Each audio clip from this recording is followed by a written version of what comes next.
The company parking lot was nearly empty, just a few yellow lights flickering overhead. Laura Bennett stood by the curb, her phone dead. Could you please call her a voice taxi for me? tired as she turned to the colleague It's beside late. her. Let me take you home instead. Can you book me a taxi? She didn't know why Mark Reynolds, a single father who always kept his distance, let the words slip out. There's still room at my place. Both of them went silent in that awkward moment. But when no taxi came, the careless offer suddenly became a real choice. Would the safe boundary between two lonely people be crossed tonight? Mark Reynolds had never been the type to stay late at company events. He usually left early, citing his daughter as the reason, which was always true. But tonight, someone had convinced him to wait just a little longer. The party had been loud and chaotic. The kind of gathering where people drank too much and said things they wouldn't remember in the morning. He had nursed a single beer for most of the night, standing near the edge of conversations, nodding when appropriate, but never really joining in. Laura Bennett had been at the center of it all, not because she wanted to be, but because that's where people always seemed to pull her. She laughed at the right moments, raised her glass when toasts were made, and stayed until the music finally stopped. By the time the lights came back on, most of the crowd had already scattered. She found herself standing in the parking lot with a handful of stragglers, her coat pulled tight against the cold air. That's when she reached for her phone and realized it was dead. Mark was unlocking his car when he heard her voice behind him. "Can you book me a taxi?" She was looking at him with worn eyes, her tone casual but with an edge of urgency underneath. He turned and saw her standing there, phone in hand, the screen dark. For a moment, he considered just saying yes and pulling out his own phone. It would have been the easiest thing to do. But something in him shifted. Maybe it was the alcohol or the late hour, and the words came out before he could stop them. "There's still room at my place." The silence that followed was immediate and heavy. Laura blinked at him, her expression frozen somewhere between confusion and disbelief. Mark felt his face go hot, the realization of what he had just said hitting him like a punch to the chest. He opened his mouth to take it back, to clarify, to say anything that would undo the last 5 seconds. "I didn't mean it like that," he said quickly, his voice stumbling over the words. "I just meant, I can call you a taxi. That's what I should have said." Laura didn't respond right away. She looked down at her phone, then back at him, her face unreadable. "Yeah," she said finally, her voice flat. "A taxi would be good." Mark pulled out his phone and opened the app, his fingers moving too fast, making mistakes he had to correct. He could feel her watching him, the awkwardness hanging in the air like smoke. He wanted to apologize again, to explain that he wasn't the kind of person who said things like that, but he knew it would only make it worse. The app loaded slowly, the little circle spinning on the screen as it searched for available drivers. Mark stared at it, willing it to hurry up, to give him something concrete to focus on besides the unbearable tension standing between them. Laura shifted her weight from one foot to the other, her arms crossed over her chest. She wasn't looking at him anymore. She was looking at the empty parking lot, at the few remaining cars scattered under the dim lights, at anything that wasn't him. Mark had worked at the same company as Laura for almost 3 years, but he couldn't say he really knew her. They existed in the same general orbit, attending the same meetings, passing each other in hallways, exchanging polite greetings that never went beyond surface level. He knew she was good at her job, that people respected her, and that she kept her personal life private. That was about it. He had never thought much about her beyond that, had never needed to. But now, standing here in the cold with her phone dead and his mouth having betrayed him, he was acutely aware of how little he understood about the person in front of him. Laura, for her part, was trying very hard not to think about what had just happened. She told herself it was a mistake, a slip of the tongue, nothing more.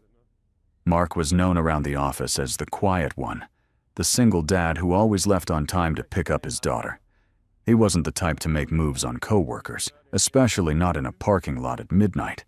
She had seen him at these events before, always on the periphery, never drinking too much, never causing trouble. So why had he said that?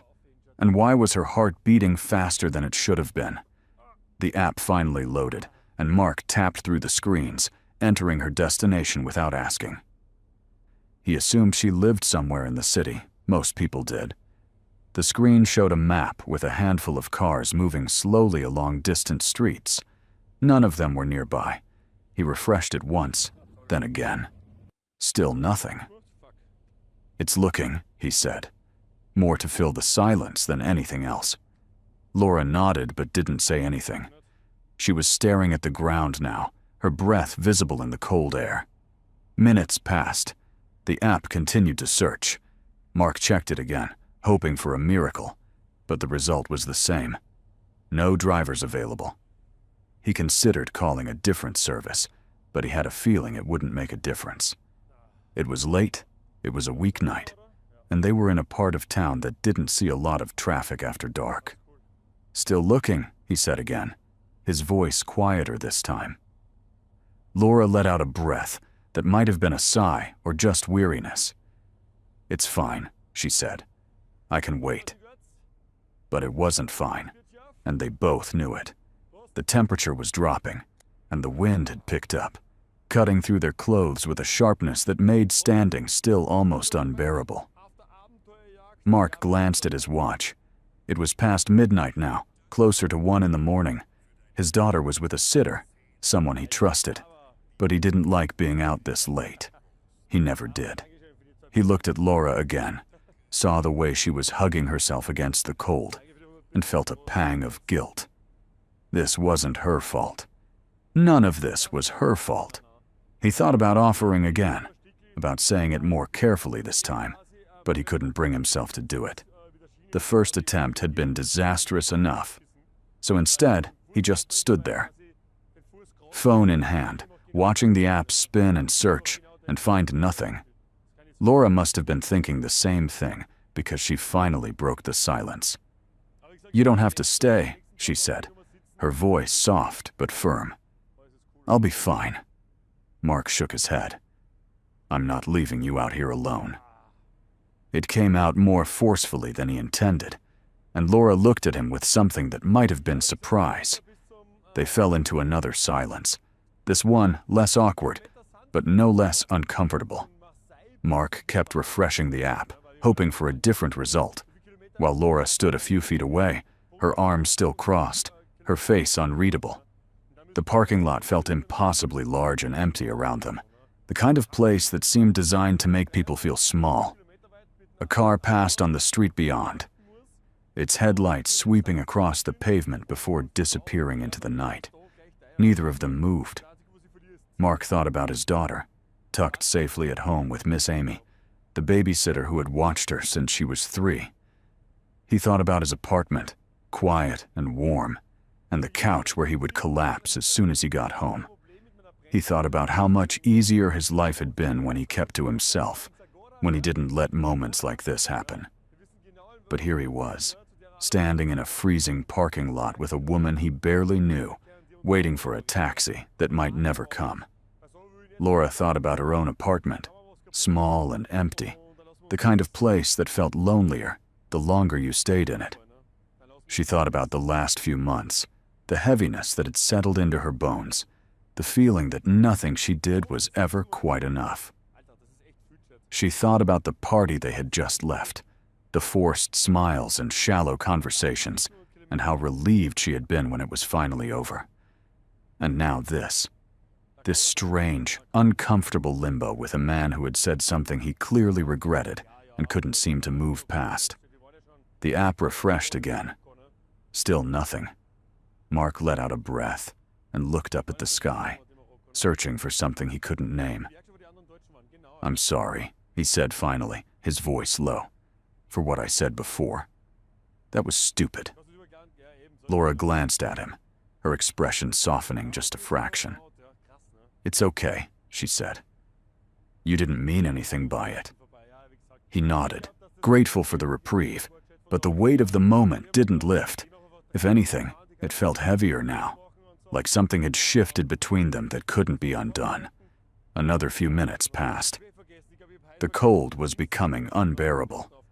Mark could see Laura shivering now, her breath coming in short clouds. He checked the app one more time, already knowing what he would find. Nothing. No cars. No hope.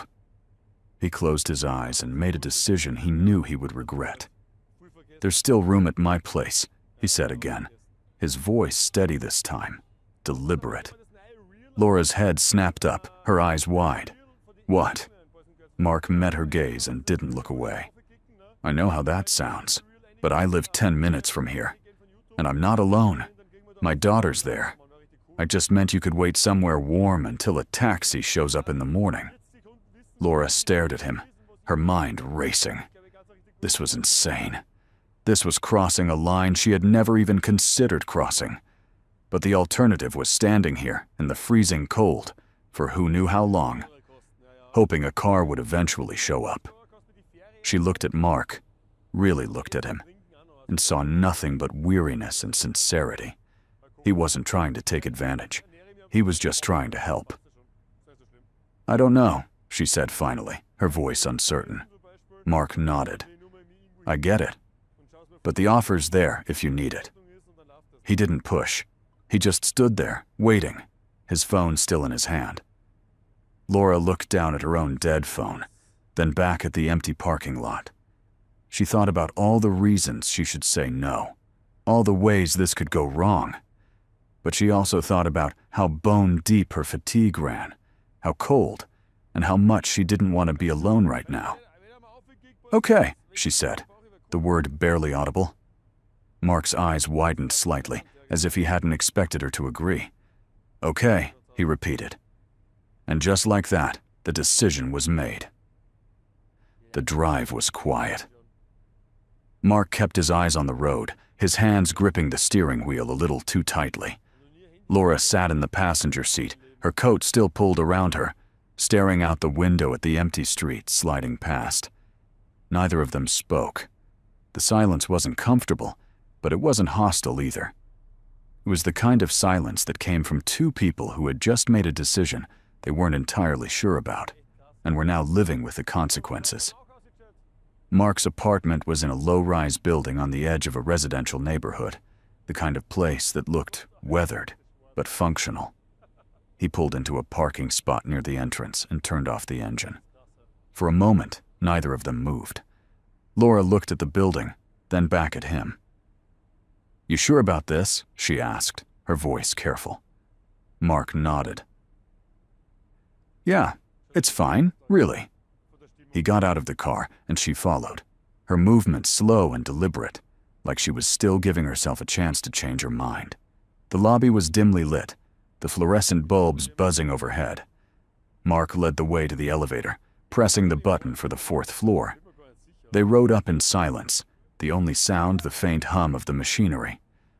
Laura kept her arms crossed, her gaze fixed on the glowing numbers above the door. She could feel her heart beating faster than it should have been, a low hum of anxiety she couldn't quite shake. This was a mistake. She knew it was a mistake, but she also knew she was too drained to care. Mark unlocked the door to his apartment and stepped inside, flipping on a light. The place was small but clean, the kind of space that felt lived in without being cluttered. A couch sat against one wall, a coffee table in front of it covered with a few scattered toys. A pair of small shoes sat neatly by the door. Laura stepped inside and closed the door behind her, the sound of the latch clicking into place suddenly louder than she expected. Mark gestured toward the couch. "You can sit. I'll get you some water or something." Laura sat down, her body sinking into the cushions. She looked around the room, taking in the details. There was a framed picture on a shelf, a little girl with dark hair and a wide smile. Another photo showed Mark and the same girl at a park, both of them laughing. The apartment didn't feel like a bachelor pad. It felt like a home, something she hadn't expected. Mark returned with a glass of water and set it on the table in front of her. "Thanks," she said quietly. He nodded and sat down in the chair across from her, leaving a careful distance between them. The awkwardness was back now, heavier than before. Laura took a sip of water, more to have something to do with her hands than because she was thirsty. Mark leaned back in his chair, his eyes on the floor. "My daughter's asleep," he said after a moment. "Her room's down the hall. She sleeps pretty soundly, so you don't have to worry about waking her up or anything." Laura nodded. "How old is she?" Mark looked up, a faint smile crossing his face. 6, just started first grade. There was a softness in his voice when he talked about her, something that made him seem less guarded. Laura set the glass down and leaned back against the couch. "You don't talk about her much at work." Mark shrugged. "I don't talk much at work in general." That was true. And they both knew it. He had always been the quiet one, the person who kept to himself and didn't get involved in office politics or drama. Laura had respected that about him, even if she didn't understand it. "Why'd you stay tonight?" she asked suddenly. The question caught him off guard, and he looked at her with something like confusion. "At the party," she clarified. "You never stay late." Mark thought about it for a moment, then shook his head. "I don't know. Someone convinced me it would be good to stick around. Said I should try to be more social." He let out a dry laugh. "Guess that worked out great." Laura didn't smile, but the tension in her shoulders eased a little. "Yeah, real great." They fell into another silence, this one softer, less jagged. The apartment was warm, almost too warm after the freezing parking lot. Laura felt the weariness creeping back in, her body begging for sleep. She closed her eyes for a moment, just to rest them, and when she opened them again, Mark was watching her. "You okay?" he asked, his voice low. Laura nodded. "Just beat." Mark stood up and grabbed a blanket from a basket near the couch. He handed it to her, his movements careful, deliberate. "You can sleep here if you want. I'll call you a taxi first thing in the morning. Should be easier to get one then." Laura took the blanket, her fingers brushing against his for just a second. "What about you?" Mark gestured toward the hallway. "I'll be in my room. Door's open if you need anything." Laura looked at him, searching his face for something she couldn't name. There was no agenda in his eyes, no hidden motive. He was just a worn-out man trying to do the right thing. She nodded slowly. "Okay." Mark turned to leave, then stopped at the edge of the hallway. "Laura," he said, his voice hesitant. She looked up at him. I wouldn't. This isn't like that." He was struggling to find the words, his face flushed. Laura held up a hand. "I know," she said simply. "I know." He nodded, relief washing over his features, and disappeared down the hallway. Laura sat there for a long time, the blanket draped over her lap, staring at the wall. She wondered how she had ended up here, in a stranger's apartment in the middle of the night, and questioned if she had lost her mind. But the apartment was quiet and warm, and for the first time in hours, she didn't feel like she was about to collapse. She pulled the blanket around her shoulders and lay down on the couch, her body finally relaxing. Sleep came faster than she expected, pulling her under before she could think too much about what tomorrow would bring. Mark stood in the hallway outside his daughter's room, listening to the soft sound of her breathing through the cracked door. She was curled up under her blankets, her stuffed rabbit clutched in one arm. Miss Amy had texted him earlier, confirming she had put her to bed on time and left just before 11. He watched her for a moment, the familiar ache of love and responsibility settling over him like a weight. This was why he didn't do things like this. This was why he kept his distance, why he didn't get involved. Because his life wasn't just his anymore. Every decision he made affected her, and he couldn't afford to mess that up. He closed the door gently and walked back to his own room. leaving the door open like he had promised. He sat on the edge of his bed, his head in his hands, trying to make sense of the night. He had invited a coworker to his apartment, a woman he barely knew, and now she was sleeping on his couch. If someone had told him this morning that this was how his evening would end, he would have laughed. But here he was, and there was no taking it back. Mark noticed Laura's phone on the coffee table where she had left it. He walked quietly back to the living room, careful not to wake her, and picked it up. He found a charging cable in the kitchen drawer and plugged it in on the counter, making sure the screen lit up to show it was charging. He set it down gently and returned to his room.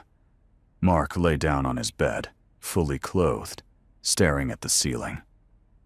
He could hear the faint sound of Laura shifting on the couch in the other room, the creak of the cushions as she settled in. He wondered what she was thinking, if she regretted agreeing to come here, if she trusted him at all. He hoped she did. He hoped she understood that he wasn't trying to complicate things, that he was just trying to help. But he also knew that intentions didn't always matter. People saw what they wanted to see, and tomorrow, when the sun came up, everything would look different. Sleep didn't come easily. Mark lay there for what felt like hours, his mind cycling through every possible outcome of this situation. He wondered what people at work would say if they found out. He wondered how Laura might interpret this, how it might change the way she looked at him. He considered what his daughter might think if she woke early and came out to find someone sleeping on their couch. He should have thought all of this through before he opened his mouth, but he hadn't, and now he was stuck with the consequences. In the living room, Laura was having her own crisis. She had woken up once, disoriented, her heart racing as she tried to remember where she was. The room was dark, the only light coming from a small lamp Mark had left on in the kitchen. She sat up, the blanket falling away, and looked around. The apartment was silent except for the faint hum of the refrigerator. She considered getting up, calling someone, leaving. But her phone was still dead, and she had no idea where she would go. She lay back down, pulling the blanket up to her chin, and stared at the ceiling. This was insane. She barely knew this man. She had no reason to trust him, no reason to believe that this was anything other than a terrible idea. But he had a daughter. She had seen the pictures, heard the way he talked about her. That had to mean something, didn't it? People with kids didn't do stupid things. They couldn't afford to. She held on to that thought like a lifeline, hoping it was enough. The hours dragged on. Laura drifted in and out of sleep, her mind never fully settling. Every creak of the building, every distant sound from the street outside, pulled her back to wakefulness. She wondered if Mark was asleep, or if he was lying awake in his room, regretting everything just as much as she was. She wondered if his daughter would wake up early, if she would ask questions, if this whole situation would unravel before the sun even came up. Mark finally gave up on sleep around 5 in the morning. He got out of bed and walked quietly to the kitchen, careful not to wake Laura. He filled a glass with water and stood by the window, looking out at the city as it began to wake up. The sky was still dark, but there was a faint line of light on the horizon, the promise of a new day. He considered calling a taxi now, waking Laura up and getting her out of here before his daughter woke up. But that felt wrong, too rushed, too cold. He set the glass down and leaned against the counter, his arms crossed over his chest. He didn't know what the right move was anymore. He had done what he thought was the decent thing, but now he was second-guessing everything. Maybe he should have just let her wait in the parking lot.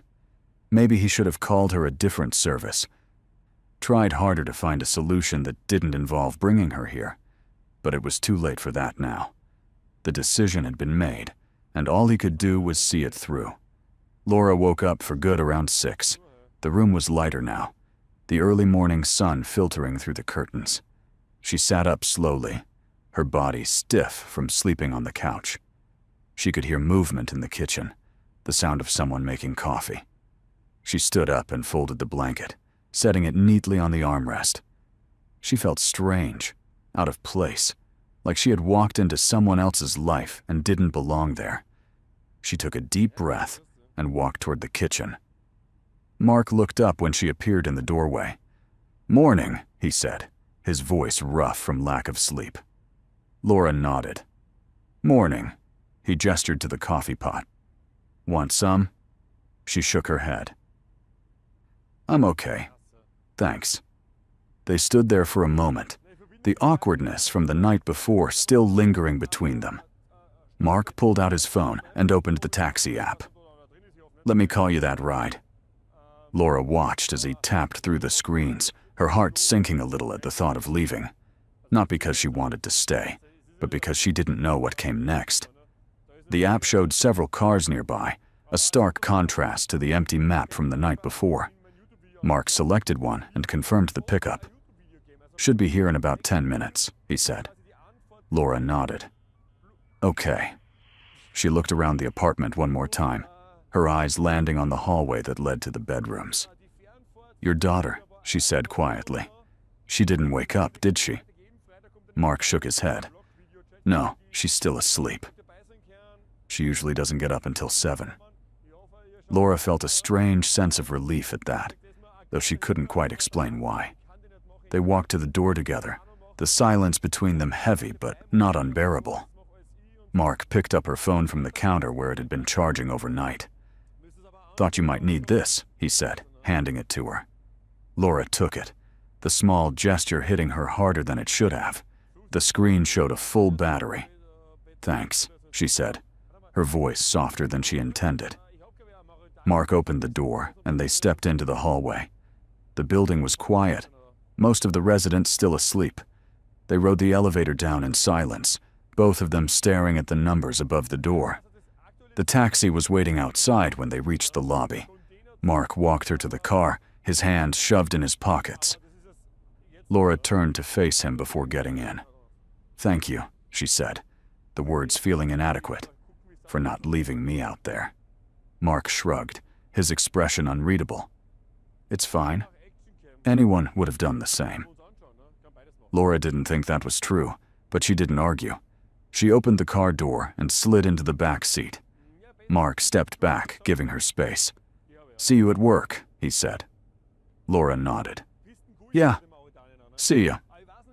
The car pulled away, and Laura watched through the window as Mark stood there, his figure growing smaller until he disappeared from view. She leaned back in her seat, her mind racing with everything that had just happened. She didn't know what it meant, if it meant anything at all. But something had shifted between them, something she couldn't quite name.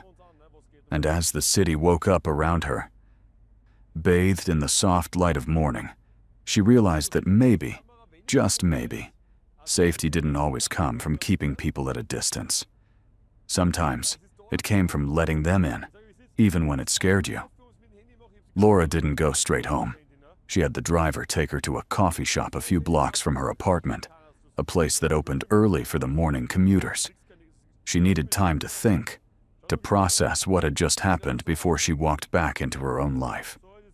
The shop was nearly empty, just a handful of people hunched over laptops or staring at their phones. She ordered a black coffee and sat by the window, watching the city come to life outside. Her phone buzzed on the table, a text from her sister asking how the party had been. Laura stared at the message for a long time, trying to figure out how to answer. What could she say? That she had spent the night at a coworker's apartment because her phone died and there were no taxis? That she had slept on his couch while his daughter slept down the hall? That nothing had happened, but somehow everything felt different now? She typed out a quick reply. "It was fine. Talk later." She set the phone down and wrapped her hands around the warm cup. Mark was still standing outside his building when the taxi disappeared around the corner. He stood there longer than he needed to, his mind replaying the last 12 hours in fractured pieces. He had done the right thing. He was sure of that. But the right thing didn't always feel clean, and this whole situation felt messy in ways he couldn't quite articulate. He turned and walked back inside, taking the stairs instead of the elevator, needing the extra time before he had to face his daughter. She was awake when he got back to the apartment, sitting on the floor in her pajamas, surrounded by her toys. She looked up when he came in, her face lighting up the way it always did. "Daddy, you're home." Mark smiled, the tension in his chest easing just a little. "Yeah, baby. I'm home." She held up a plastic dinosaur. "Can we have pancakes?" Mark nodded. "Sure. Give me a few minutes." He walked to the kitchen and started pulling out ingredients, grateful for the familiar routine. As he mixed the batter, his daughter climbed onto a stool at the counter, watching him with curious eyes. "Did you have fun at your party?" she asked. Mark glanced at her, then back at the bowl. "It was okay, just work stuff." She nodded like she understood, even though she probably didn't. "Miss Amy said you came home really late." Mark kept stirring, his movements steady. "Yeah, it ran longer than I thought." His daughter kicked her feet against the stool. "Did you make any new friends?" The question caught him off guard, and he looked at her, really looked at her. "Maybe," he said finally. "I'm not sure yet." Laura went home eventually, the coffee doing little to settle her nerves. Her apartment felt too quiet, too empty, the kind of space that magnified loneliness instead of offering comfort. She dropped her bag by the door and walked straight to the bathroom, turning on the shower and standing under the hot water until her skin turned red. She kept replaying the way Mark had looked at her in the parking lot, the hesitation in his voice when he offered his apartment. She kept thinking about the blanket he had given her, the coffee pot he had turned on before she woke up, the phone he had charged without asking. She got dressed and sat on her bed, her hair still wet, staring at nothing. She had spent so long building walls around herself, keeping people at arm's length, convinced that independence was the same thing as strength. But last night, standing in that freezing parking lot, she had been forced to accept help from someone she barely knew, and he had given it without expecting anything in return. That shouldn't have been surprising. People helped each other all the time. But it felt surprising, and that realization made her uncomfortable in ways she didn't want to examine. Mark dropped his daughter off at school and went straight to work. He was early, earlier than usual. But he couldn't stand the thought of sitting in his apartment with his own thoughts. The office was still mostly empty, just a few people at their desks, nursing their own coffee and staring at screens. He sat down at his desk and turned on his computer, trying to focus on the pile of emails waiting for him. But his mind kept drifting back to the night before, to the look on Laura's face when she got into the taxi, to the way she had said, "Thank you," like it meant something more. Laura arrived at the office an hour later. She had considered calling in sick, but that felt like running away, and she was done with running. She walked through the hallways with her head down, avoiding eye contact, hoping no one would ask about the party. Most people didn't. They were too absorbed in their own mornings, their own problems. She made it to her desk without incident and sat down, her hands shaking just a little as she logged into her computer. She didn't see Mark until lunchtime. She was in the break room, microwaving leftovers, when he walked in. They made eye contact across the room, and for a second, neither of them moved. Then Mark nodded, a small, almost imperceptible gesture, and Laura nodded back. He grabbed a coffee from the machine and left without saying anything. It wasn't much, but it was enough. An acknowledgement that they had shared something, that it hadn't been erased just because the sun had come up. The days that followed were strange. Laura and Mark didn't talk about what had happened. They didn't need to, but something had shifted in the way they moved around each other.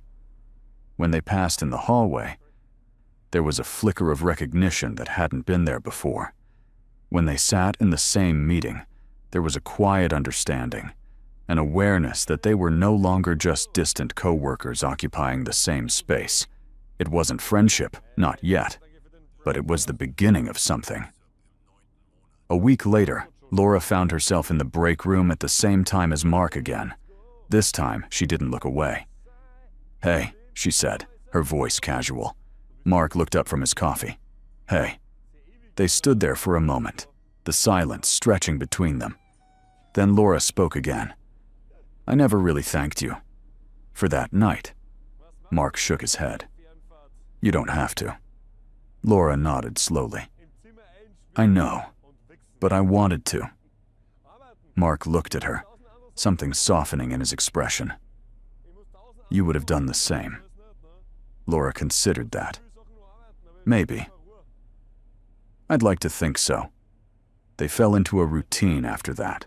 Not a close friendship, but something steadier than what they'd had before.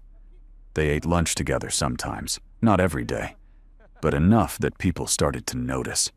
They talked about work, about their lives in the kind of surface-level way that felt safe. Mark told her about his daughter, about the challenges of raising a kid on his own. Laura told him about her sister, about the pressure she felt to have everything figured out. It wasn't deep, but it was real, and that was more than either of them had expected. One afternoon, a few weeks after the night in the parking lot, Laura was walking to her car when she saw Mark loading groceries into his trunk. His daughter was with him, bouncing around in a bright pink jacket, chattering about something Laura couldn't hear. Mark looked up and saw her standing there. He waved, and she waved back. His daughter noticed and tugged on his sleeve. "Who's that?" Laura could see Mark lean down to say something, and then the little girl waved too, her smile wide and uninhibited. Laura felt something catch in her chest, something warm and unexpected. She got in her car and sat there for a moment, her hands on the wheel. She reflected on the night that had started all of this, the panic she had felt standing in that empty parking lot, the fear of being vulnerable, of needing help. She thought about Mark's awkward offer, the way he had stumbled over his words, the way he had opened his home without asking for anything in return. She thought about the walls she had built around herself, and how, for the first time in a long time, they didn't feel quite so necessary. Mark watched Laura drive away, his daughter still chattering beside him. "She's nice," his daughter said, her voice matter of fact. Mark smiled. "Yeah, she is." His daughter climbed into the car, and Mark followed, buckling her in before getting into the driver's seat. As he pulled out of the parking lot, he considered how easy it would have been to leave Laura standing there that night, how much simpler his life would be if he had just called the taxi and driven away. But he hadn't, and now his life was a little more complicated. And somehow, that didn't feel like a bad thing. Laura went home that night and sat on her couch, the same couch where she had spent so many evenings alone. But tonight, the loneliness didn't feel as heavy. She thought about the way Mark had waved, the way his daughter had smiled at her, the way it felt to be seen by people who didn't expect anything from her. She thought about the night in his apartment, the awkwardness and the fear, and how none of it had ended the way she thought it would. She thought about trust, about how hard it was to give and how easy it was to lose. The next morning, Laura stopped by Mark's desk before the day officially started. He looked up, surprised. "Morning," he said. Laura held out a coffee cup. "Thought you might need this." Mark took it, his eyes widening slightly. "Thanks," Laura shrugged. "You charged my phone. Figured I owed you." Mark smiled, a real smile, and Laura felt something settle inside her. They didn't need to talk about that night. They didn't need to dissect it or analyze it or turn it into something it wasn't. It had happened, and it had changed them, and that was enough. As Laura walked back to her desk, she realized something she hadn't let herself admit before. Safety didn't come from being alone. It didn't come from keeping people at a distance or building walls so high that no one could climb them. Safety came from choosing to trust, even when it was terrifying. It came from accepting help when you needed it and offering help when you could. It came from people who kept their promises, who respected boundaries, and who chose kindness even when it was inconvenient. Mark sat at his desk, the coffee still warm in his hands, and reflected on the night that had started all of this. He had been so afraid of crossing a line, of being misunderstood, of making a mistake that would follow him. But the line hadn't been crossed. The boundaries had held. And in the space between what could have happened and what did happen, something better had emerged.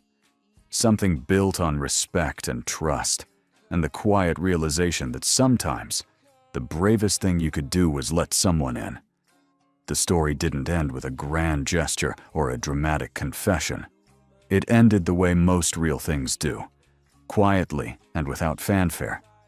Two people who had been strangers became something more, not because of what they said or what they wanted, but because of what they chose in a moment when it would have been easier to walk away. And in a world that often felt too harsh and too cold, that choice, however small, mattered more than either of them would ever know. This story slowly shows how two tired and lonely people find warmth through a small, honest joy on a cold night. It reminds us that real safety can come from kindness, patience, and respecting each other without asking for anything back.